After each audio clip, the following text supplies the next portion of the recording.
இன்றைய செய்தி நாளை வரலாறு என்ற தலைப்பில் தினந்தோறும் முரசொலி நாளிதழ வர செய்தியை என்னோட யூடியூப் சேனல்ல பகிர்ந்து வரேன்.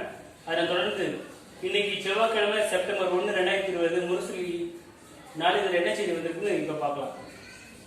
கொரோனாவினால் மக்கள் படும் வேதனைகளையும் சோதனைகளையும் குறைத்து மதிப்பிட்டு எள்ளி நகையாடுகிறார்கள். ஊரடங்கை மீண்டும் நீடித்து பொய்கள் புரட்டுகளை பட்டியலிடுவதா என தலைவர் மு.க. ஸ்டாலின் அவர்கள் எடப்பாடிக்கு தன்னுடைய கண்டனத்தை தெரிவிச்சிருக்காரு. மாற்று கட்சியினரும் தவிர்க்க முடியாத மாபெரும் தலைவர் சாதுரியமிக்க அனுபவ சக்கரவர்த்தி மறைந்த முன்னாள் குடியரசுத் தலைவர் பிரணாப் முகர்ஜி மறைவு குறித்து தலைவர் மு.க. ஸ்டாலின் உருக்கமிகு இரங்கலை தெரிவிச்சிருக்காங்க. இன்னைக்கு தொடரும் கொரோனா இழப்புகளும் தளர்வுகளும் என்ற தலைப்புல தலையங்கம் முரசொலி 2ஆம் பக்கத்துல வந்திருக்கு. இன்னைக்கு மறைந்த முன்னாள் குடியரசுத் தலைவர் பிரணாப் முகர்ஜிக்கு புதுடெல்லியில் இறுதிச் சடங்குகள் நடைபெறுகின்றன.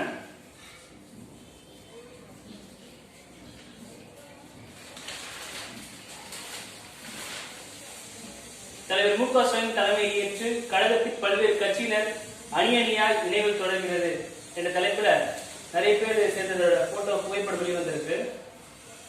இன்னைக்கு திராவிட இயக்க வீரர் நினைவு நாள்ல கோவை மூமா சண்முக சுந்தரம் அவரை பற்றிய புகைப்படமும் அவரை பற்றிய செய்தியும் முரசொலியில் வெளியிட்டு இருக்காங்க. காஞ்சிபுரம் தெற்கு மாவட்ட அவைத்தலைவர், மாவட்ட பொறுப்பாளர், பொதுக்குழு உறுப்பினர் ஆகிய பொறுப்புக்கான தேர்தல் வேட்புமனு தாக்கல் தலைமை கழகம் அறிவிச்சிருக்கு.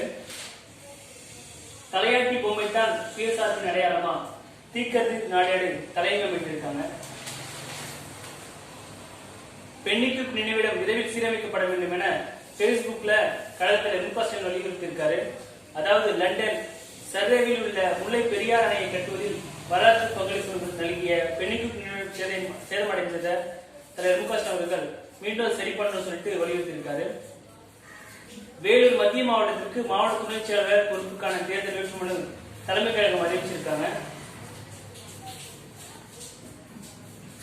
நேற்று கழக தலைவர் மு.க. ஸ்டாலின் அவர்களிடம் அண்ணாரிபாளையத்தில் சென்னை மேற்கு மாவட்ட தலைமை செயற்குழு உறுப்பினர் தேர்ந்தெடுக்கப்பட்ட வி.என். ராஜன் அவர்களும் மோகன் எம்எல்ஏ அவர்களும் சந்திச்சு வாழ்த்து பெற்றிருக்காங்க. இன்னைக்கு திராவிட முன்னேற்ற கழகத்தின் 15வது பொது தேர்தல் கிளைக்கழக தேர்தல் வெற்றி பெற்றவர்கள் மதுரை தெற்கு மாவட்டத்தை சேர்ந்தவருடைய முழு விவரங்களும் இன்னைக்கு முரசொலியில கிட்டத்தட்ட ஒரு 8 பக்கத்துக்கு வெளிவந்திருக்கு.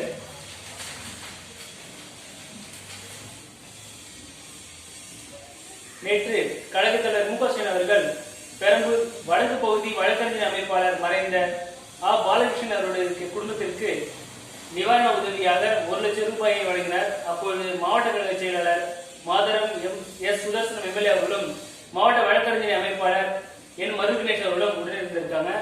அப்ப அமைப்பு செயலர் ஆர்.எஸ். பாரதி எம்பி அவர்களும் வழக்கறிஞர் செயலாளர் அண்ணன் கிரிராஜன் அவர்களும் இருந்திருக்காங்க. இன்னைக்கு தொடர்ந்து முரசொலி 20வது நாளாக தொடர் பெற்றுற முரசொலி சில நினைவுகள். இதோட இன்னைக்கு முரசொலி செய்தி முடியுது. நாளைக்கு முரசொலி என்ன வருதுன்னு நாளைக்கு பார்க்கலாம். நன்றி, வணக்கம்.